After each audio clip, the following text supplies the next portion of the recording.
앞으로 이제 교육부 장관으로서 어떻게 일을 할 수 있느냐.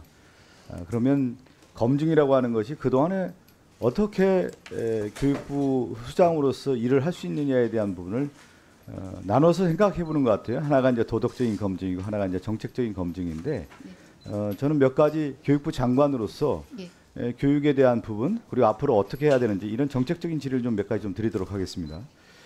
우리 아마 국민들이 생각할 때 장관 후보자가 오랫동안 교육 현장에 있었기 때문에 교육이라는 게 도대체 뭐냐. 장관 후보자가 생각한 교육이라는 게 도대체 뭡니까? 네, 교육이라는 것은 그 아이들 하나하나를 소중히 생각하면서 그 아이가 가지고 있는 학생이 가지고 있는 또 적성과 그런 소양을 최대한 발휘하게 해주는 그런 것이 교육의 본질이라고 생각합니다. 저는 이제 교육이라고 하는 게 개인적인 수준과 사회적 수준, 국가적 수준이 있다고 봐요.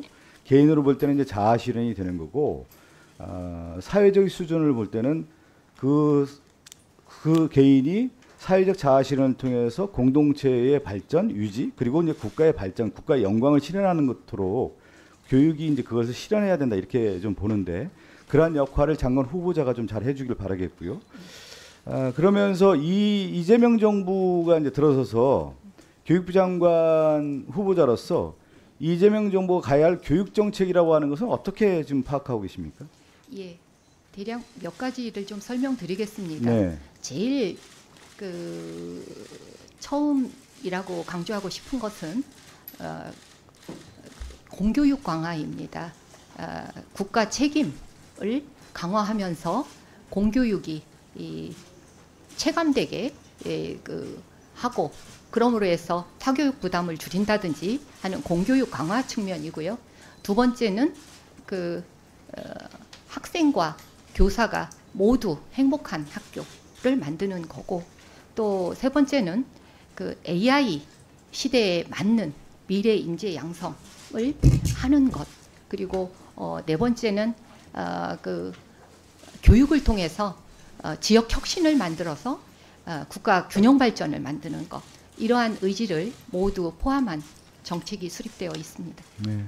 그러니까 제일 중요한 게 교육이라고 하는 게 이제 인재 양성인데 네. 이 학교 현장에서의 공교육 강화고 특히 이제 국가가 생각하고자 하는 발전 대계로서의 AI 인재 양성이라든가 또 지역의 대학 교육의 그런 부분까지 다 고려를 해서 교육 정책을 해야 된다 이렇게 말씀을 하셨는데 이재명 정부의 교육 정책을 성공하기 위해서도 이런 비전이 있어야 되지만 과거의 잘못된 정책에 대한 수정과 바로잡음이 있을 때 잘 갈 수 있다고 봅니다.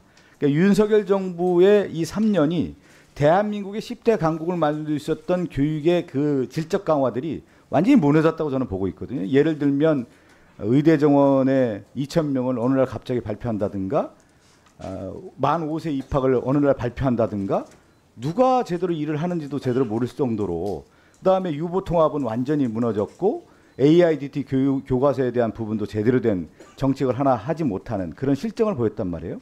저는 그러면 이준수 후보 장관 후보자가 지금 이 시대에 가장 중요한 교육부 장관으로서 잘못된 것을 먼저 바로잡는다면 어떤 걸 먼저 바로잡아야 되고 만약에 한다고 하면 앞으로 일을 해야 된다고 하면은 어떤 걸 우선순위해야 될지 저는 그러니까 정책의 아잔드 순위가 분명히 있어야 되는 거예요. 선택과 진중이 있어야 되는데 윤석열 정권의 잘못된 부분을 바로잡는 다음에 어떤 걸 먼저 제일 바로잡게 되는지 그리고 이재명 정부의 성공을 위한 교육 정책으로서는 어떤 걸 제일 먼저 해야 되는지 그 우선순위를 한번 얘기해 주십시오. 예, 말씀하신 것에 답변 드리면 제일 아쉬웠던 점은 절차적 합리성과 소통 문제였다고 생각합니다. 그래서 이런 앞서 말씀드린 이재명 정부의 교육 정책을 실현하는 데 있어서는 합리적이고 그 모든 현장과 또 관계 부처와 그 관계되는 전문가와 소통을 하면서 그 절차적인 합리성을 지켜가면서 추진하는 것이 맞다고 생각합니다. 그게 가장 중요하다고 생각하고요.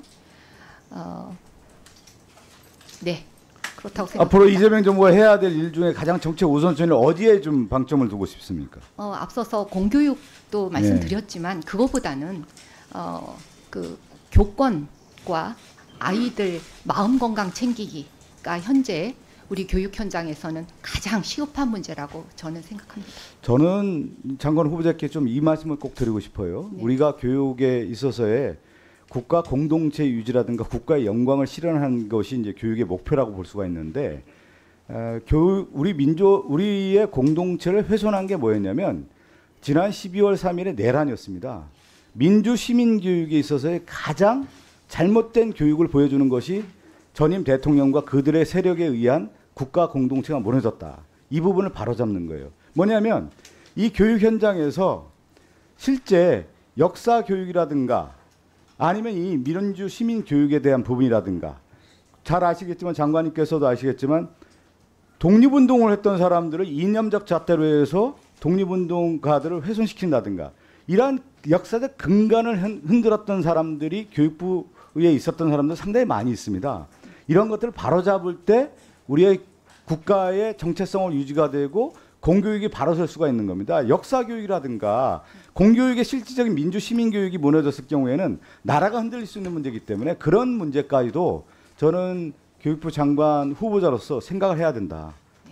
어떻게 생각하세요? 네, 지금 말씀하신 내용들 다 잘 수긍하고 있습니다. 그러나 그 아까 말씀하신 내용 중에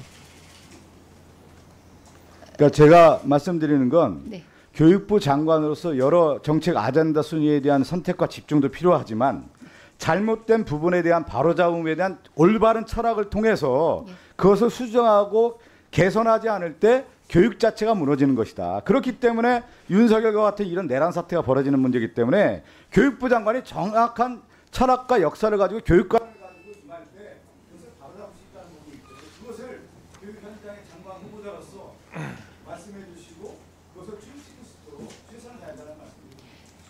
예, 사회적 합의에 의해서 만들어진 헌법적 가치, 그런 민주주의와 그리고 역사적인 역사관 이런 것들을 올바로 교육시키는 게 중요하다고 생각합니다.